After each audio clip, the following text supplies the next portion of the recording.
जानकारी न्यूज में आप सभी का स्वागत है। उत्तर प्रदेश इलाहाबाद हाईकोर्ट ने मुस्लिम कैदियों को लेकर के एक बहुत बड़ा फैसला दिया है और यह फैसला ईद से पहले मुस्लिम कैदियों के लिए अपने आप में बहुत अहम था और इसकी तारीफ पूरे देश के अंदर लोग कर रहे हैं।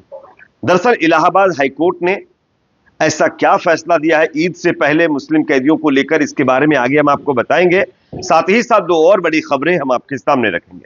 दूसरी बड़ी खबर दोस्तों सामने आ रही है उत्तर प्रदेश जिले से, जहां पर एक निर्माणाधीन मस्जिद के ऊपर हिंदुवादी संगठनों ने जाकर के ताला लगा दिया है और यहां पर ज्यादती शुरू कर दी है। किस तरीके से, इसके बारे में भी चर्चा करेंगे। साथ ही साथ तीसरी बड़ी खबर, स्क्रीन पर एक तस्वीर मैं आपको दिखा रहा हूं। ये तस्वीर आप गौर से देखिए, इसमें दिख रहा है ये शख्स कोई आम शख्स नहीं है। इसने 5 साल की बच्ची के साथ गलत काम किया है और इसकी उम्र 85 साल है। आगे इनका नाम बताएंगे तो आप सुनकर हैरान रह जाएंगे। उससे पहले एक छोटी सी रिक्वेस्ट आपसे करेंगे, अगर ये वीडियो आपको पसंद आए तो इसको लाइक जरूर करिए। चैनल पर अगर आप नए हैं तो सब्सक्राइब करने के बाद बेल आइकन को प्रेस करना ना भूलें। बात करेंगे पहली और बड़ी खबर। पहली और बड़ी खबर सामने आ रही है उत्तर प्रदेश इलाहाबाद हाईकोर्ट से, जहां पर एक फैसले ने इलाहाबाद हाईकोर्ट की तारीफ करने पर तमाम लोगों को मजबूर कर दिया। आप सब जानते हैं हमारे देश के अंदर किस तरीके से नमाज और अजान को लेकर के विवाद चल रहा है और इस विवाद के बीच उत्तर प्रदेश इलाहाबाद हाईकोर्ट ने एक अहम फैसला ईद से पहले नमाज को लेकर के, कुरान पढ़ने को लेकर के मुस्लिम कैदियों को लेकर दिया है। क्या है, आप स्क्रीन पर यह खबर देखिए। इलाहाबाद हाईकोर्ट ने एक ऐसा फैसला सुनाया जिसकी हर कोई तारीफ कर रहा है। दरअसल कोर्ट ने इटावा सेंट्रल जेल में बंद एक कैदी को रमजान में 5 वक्त की नमाज पढ़ने की इजाजत दी है और साथ ही निर्देश दिया है कि उसे कुरान शरीफ रखने की इजाजत दी जाए। दरअसल आबिद नाम का शख्स जेल में आजीवन कारावास काट रहा है। उनकी पत्नी ने कोर्ट से दरख्वास्त की थी कि उनके पति को रमजान के दौरान नमाज और कुरान पढ़ने की इजाजत दी जाए। न्यायमूर्ति अश्विनी कुमार मिश्रा और न्यायमूर्ति नंद प्रभा शुक्ला ने उनकी इस पिटीशन पर सुनवाई करते हुए इस फैसले को सुनाया है। उज़मा जो कैदी है उसकी पत्नी है, उन्होंने हाईकोर्ट में याचिका दाखिल की थी और कहा था कि पति इटावा सेंट्रल जेल में बंद है और जेल प्रशासन उन्हें 5 वक्त की नमाज अदा करने की इजाजत नहीं दे रहा है। इसके साथ ही उन्हें कुरान पढ़ने की भी इजाजत नहीं है, जो जेल प्रशासन ने उनसे जो है ले लिया है। तो कहीं ना कहीं कुरान भी पढ़ने नहीं दिया जा रहा था, नमाज भी पढ़ने नहीं दिया जा रहा था और इसी को लेकर के दोस्तों कोर्ट में यह मामला पहुंचा था और कोर्ट ने यह साफ लफ्जों में कहा कि नमाज पढ़ने दिया जाए, कुरान पढ़ने दिया जाए। कोर्ट ने अपने अल्फाजों में अपने फैसले में क्या बातें लिखी मैं आपको स्क्रीन पर दिखा रहा हूं, आप देखिए। कोर्ट ने इस मामले में फैसला सुनाते हुए कहा कि इस बात को सुनिश्चित किया जाए कि याचिकाकर्ता के पति को धार्मिक मान्यताओं को मानने की इजाजत मिले और रमजान के दौरान वह 5 वक्त की नमाज अदा कर सके। इसके साथ ही उन्हें कुरान रखने की इजाजत दी जाए।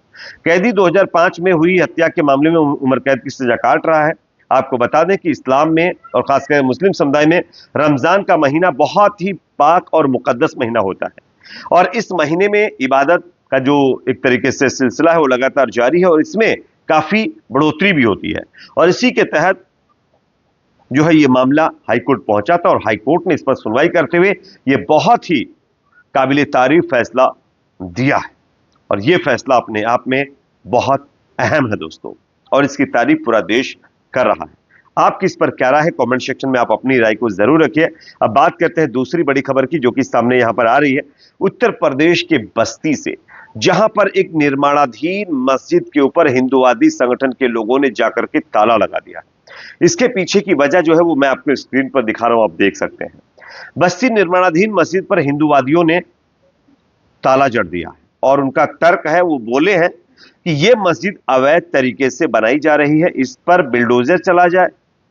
अगर ऐसा नहीं होता है, यानी प्रशासन अगर बिल्डोजर नहीं चलाता है, तो फिर ये हिंदू संगठन के लोग कानून को अपने हाथ में लेकर के कार सेवा कर देंगे।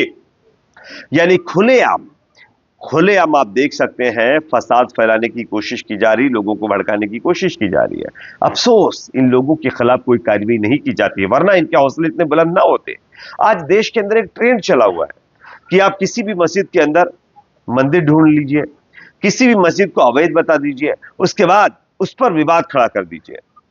आपको पॉपुलैरिटी तो मिल ही जाएगी, साथ ही साथ ये मुद्दा भी बड़ा बनेगा और इससे एक पार्टी को फायदा भी मिलेगा और ये लोग जो दूसरे समुदाय के अंदर डर फैलाने का काम कर रहे हैं वो इसमें कामयाब भी हो जाएंगे। इस तरीके की चीजें हमारे देश के अंदर हो रही है। काश ये लोग मस्जिदों के अंदर ये अवैध बन रही है और साथ ही साथ मज़ारों के अंदर मस्जिदों के नीचे मंदिर ढूंढने की बजाय हॉस्पिटलों में ये देखते कि कितने मरीजों का सही से इलाज किया जा रहा है, कितने मरीजों को सही से व्यवस्था मिल पा रही है, किन स्कूलों में अच्छी पढ़ाई की जा रही, किन स्कूलों में अच्छी पढ़ाई नहीं की जा रही, टीचर्स आ रहे या नहीं आ रहे, अगर उस पर जाकर के ये काम करते तो ज्यादा बेहतर होता। लेकिन वहां पर तो ये काम करेंगे नहीं, क्योंकि उन्हीं तमाम चीजों से ये लोग खुद महरूम हैं, इनको खुद वो चीजें नहीं मिल पाई हैं और उसी का नतीजा, रिएक्शन आपके सामने है। आज हमारे देश में देख लीजिए, जिन लोगों के पास रोजगार नहीं वो सिर्फ यही काम करते फिर रहे हैं। हालांकि सब लोग ऐसा नहीं कर रहे, कुछ लोग ऐसे हैं जो करते फिर रहे हैं। कहीं मस्जिद के नीचे जाकर के मंदिर ढूंढते हैं तो कभी किसी मस्जिद को अवैध बताते हैं, तो कभी किसी यात्रा के नाम पर बवाल फैलाते हैं और उसके बाद कहीं बवाल होता है तो उनको पता है कि सरकार कार्रवाई किन लोगों के ऊपर करने वाली है, इसलिए इनके हौसले बुलंद हैं। खैर, इस पर आपकी राय कमेंट सेक्शन में जरूर रखिए। जिला बस्ती का मामला उत्तर प्रदेश से सामने आया है, एक नई मस्जिद का विवाद खड़ा कर दिया गया है। उत्तर प्रदेश जिला बुलंदशहर से भी एक चौंकाने वाली खबर सामने आई है। स्क्रीन पर एक तस्वीर मैं आपको दिखा रहा हूं, ये तस्वीर आप देखिए, कोई आम तस्वीर नहीं है। इस तस्वीर में दिख रहा ये शख्स, ये बाबा 85 साल का है और इसने जो कारनामा किया है ना वो सुनकर आपको गुस्सा आ जाएगा। ये बाबा, इसका नाम पहले मैं आपको बताता हूं, इसका नाम है सागर लोधी। सागर लोधी साहब 85 साल की उम्र में जवानी इनके ऊपर चढ़ी हुई है और इन्होंने 5 साल की मासूम बच्ची के साथ गलत काम किया है और गलत काम करने के मामले में पुलिस ने इनको अरेस्ट कर लिया है। अब इसकी चर्चा शायद मीडिया में के अंदर आपको नहीं दिख रही होगी, इसकी चर्चा उन लोगों के बीच नहीं दिख रही होगी जो बेटी बचाओ बेटी पढ़ाओ के नारे के साथ अगर कहीं पर उनके मन मुताबिक आरोपी मिलता है तो हंगामा काट देते हैं। लेकिन यहां पर आरोपी सागर लोधी साहब हैं, तो उन लोगों को न जाने कौन सा सांप सूंघ गया है कि वो अब नशे से भी बाहर नहीं निकल पा रहे और आकर के आवाज नहीं उठा पा रहे।